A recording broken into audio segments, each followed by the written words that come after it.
तो क्लास अब हम सीखेंगे हमारे फोर्थ सब टॉपिक के बारे में जिसका नाम है फेट ऑफ अमोनिया।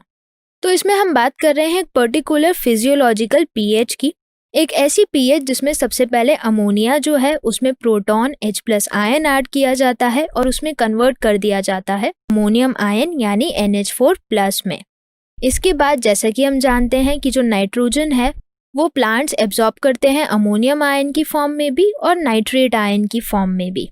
लेकिन हम बात करें जो अमोनियम आयन है वो प्लांट के लिए टॉक्सिक होता है और इसलिए वो प्लांट में अक्यूमुलेट नहीं हो पाता है। तो अब क्वेश्चन यहाँ पर ये आता है कि किस तरीके से हम अमोनियम आयन को यूज करें ताकि हम अमीनो एसिड्स बना पाएं प्लांट्स के अंदर।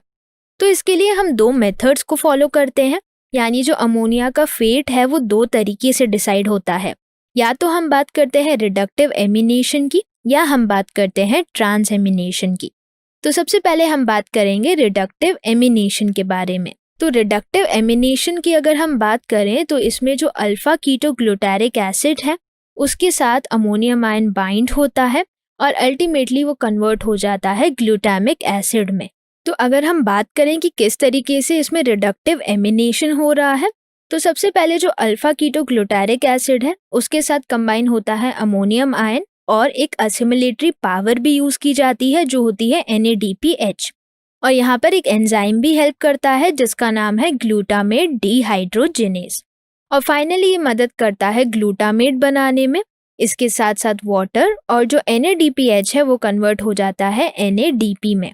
तो यहाँ पर हम बात करें कि यहाँ पर हुआ है एमिनेशन यानी जो अमोनिया ग्रुप है जैसा कि आप यहाँ पर देख पा रहे हैं ये यहाँ पर ऐड हुआ है। लेकिन ये किसे हटा के ऐड हुआ है? ये हटाता है यहाँ पर एल्डिहाइड या कीटोन ग्रुप।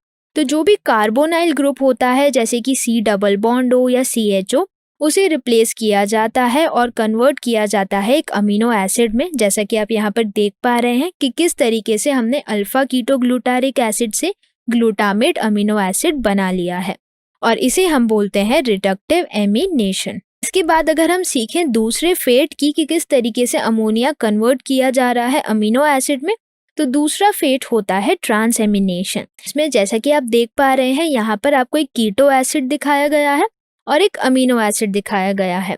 तो इस रिएक्शन में क्या होता है कि जो कीटो ग्रुप है कीटो एसिड का वो रिप्लेस किया जाता है अमीनो ग्रुप से जो अमीनो एसिड का है और इसमें मदद करते हैं एंजाइम्स जिनका नाम होता है ट्रांस एमिनेज। तो ये ट्रांस एमिनेज एंजाइम की मदद से जो कीटो ग्रुप है वो रिप्लेस कर दिया जाता है अमीनो ग्रुप से और जो अमीनो ग्रुप है उसे रिप्लेस कर दिया जाता है कीटो ग्रुप से। के बाद हम बात करें जो ग्लूटामिक एसिड होता है वो एक मेन अमीनो एसिड होता है जिसकी मदद से हम NH2 ग्रुप यानी अमीनो ग्रुप को ट्रांसफर करते हैं और दूसरे अमीनो एसिड्स बनाते हैं इस ट्रांस एमिनेशन प्रोसेस की मदद से।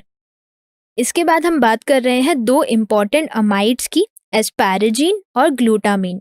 ये दो ऐसे इम्पॉर्टेंट अमाइड्स हैं जो कि प्लांट प्रोटीन्स का बहुत इम्पॉर्टेंट पार्ट बनाते हैं।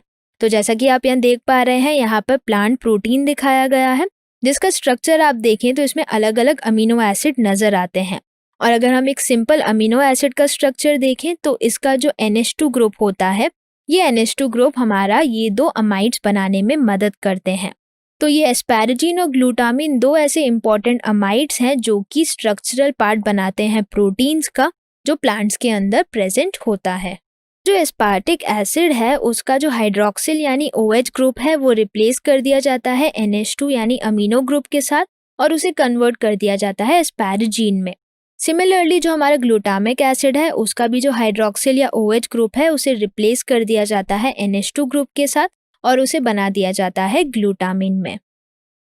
तो जैसा कि हमने सीखा कि जो अमाइड्स हैं जैसे कि एस्पैराजीन और ग्लूटामिन अगर हम इनके स्ट्रक्चर को देखें तो इनमें नाइट्रोजन कंटेंट बहुत ज़्यादा होता है और इसीलिए इन्हें जाइलम वेसल्स के थ्रू ट्रांसपोर्ट किया जाता है प्लांट पार्ट्स में।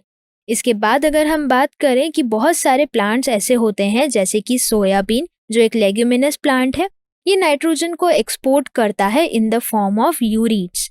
तो हम यहाँ पर बात कर रहे हैं कि जो ट्रांसपिरेशन स्ट्रीम होती है जिसमें वाटर ऊपर मूव करता है प्लांट पार्ट्स में, तो जो नोड्यूल्स होती हैं कुछ प्लांट्स की जैसे कि सोयाबीन वो नाइट्रोजन को फिक्स करती है यूरिट्स की फॉर्म में और फिर फाइनली ट्रांसपिरेशन स्ट्रीम के साथ ऊपर प्लांट पार्ट्स में ट्रांसपोर्ट कर देती है।